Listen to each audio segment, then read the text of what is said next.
एक दिन हजरत इमाम अबू हनीफा मस्जिद में अपने तुल्लाब को दरस दे रहे थे और फरमा रहे थे, मुझे इमाम जाफर सादिक अलैहिस्सलाम की 3 बातों से इख्तिलाफ है। पहली बात, इमाम जाफर सादिक कहते हैं कि क़यामत के दिन इब्लीस को दोज़ख की आग में डाला जाएगा, लेकिन मैं कहता हूँ कि इब्लीस तो खुद आग से पैदा हुआ है। आग भला आग को कैसे जला सकती है?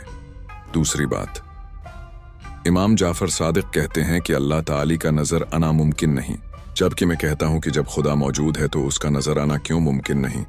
हर मौजूद चीज़ देखी जा सकती है। तीसरी बात, इमाम जाफर सादिक फरमाते हैं कि इंसान अपने अमाल का खुद जिम्मेदार है, जबकि मैं कहता हूँ कि बंदा तो कुछ भी नहीं करता, बल्कि सब कुछ अल्लाह ही की तरफ से होता है। ये तरस हजरत बहलूल दाना भी खामोशी से सुन रहे थे। वो अपनी जगह से उठे, जमीन से एक मिट्टी का ढेला उठाया और अबू हनीफा के माथे पर दे मारा, फिर तेजी से वहां से भाग खड़े हुए। वह ढेला जोर से लगा था और इमाम अबू हनीफा को सख्त तकलीफ हो रही थी। उन्होंने अपने शागिर्दों के साथ बहलूल को पकड़ लिया और खलीफा हारून रशीद के दरबार में ले आए। खलीफा ने बहलूल से पूछा, तुम्हें क्यों गिरफ्तार किया गया? हजरत बहलूल ने मासूमियत से जवाब दिया, मुझे नहीं मालूम। इमाम अबू हनीफा बोले, उसने मुझे मिट्टी का ढीला मारा और मुझे शदीद दर्द हो रहा है।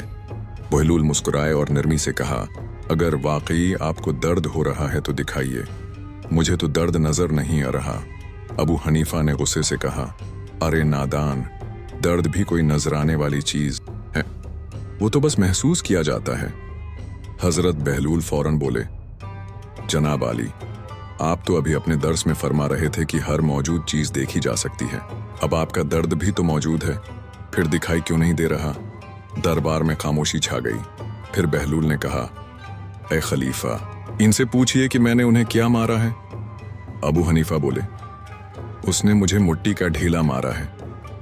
बहलूल ने जवाब दिया, वाह, ये कैसे हो सकता है? आप तो खुद भी मिट्टी से बने हुए इंसान हैं, और मिट्टी ने मिट्टी को कैसे तकलीफ पहुंचा दी?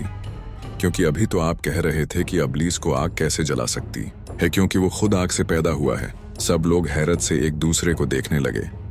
फिर बहलूल ने आखिरी ज़र्ब लगाई और कहा, जब आप ये मानते हैं कि इंसान अपने अमाल का जिम्मेदार नहीं है, बल्कि सब कुछ खुदा की तरफ से है, तो फिर इस ढीले के मारने का गुनाह भी मेरा नहीं, बल्कि ये काम खुदा ने मुझसे करवाया है। ये सुनकर इमाम अबू हनीफा शर्मिंदा हो गए। उन्हें एहसास हुआ कि बहलूल के एक मिट्टी के ढेले ने उनके तीनों नजरियात को बातिल कर दिया।